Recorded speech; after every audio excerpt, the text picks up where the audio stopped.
یہ کہ میں مزید آپ کو احتیاط عرض کر دوں کہ خصوصاً مردوں کے لیے یہ مسئلہ ہے کہ جب آپ پر غسل واجب ہو جائے تو غسل کرنے سے پہلے 3 کاموں میں سے ایک کام ضرور کر لیجئے گا۔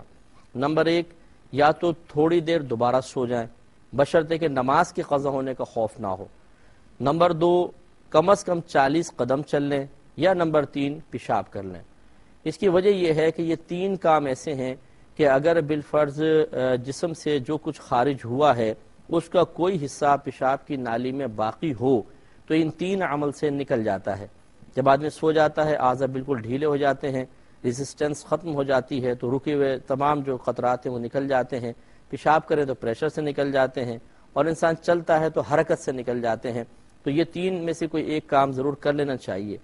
اس کا فائدہ یہ ہوگا اس کے بعد اگر آپ غسل کریں گے اور بالفرض غسل کرنے کے بعد پھر آپ کو کوئی قطرہ آتا ہوا محسوس ہوا، چاہے مادہ منویہ کا ہی ہو، تو اس کو پہلے والے احتلام کا حصہ نہیں مانا جائے گا، دوبارہ غسل لازم نہیں ہوگا۔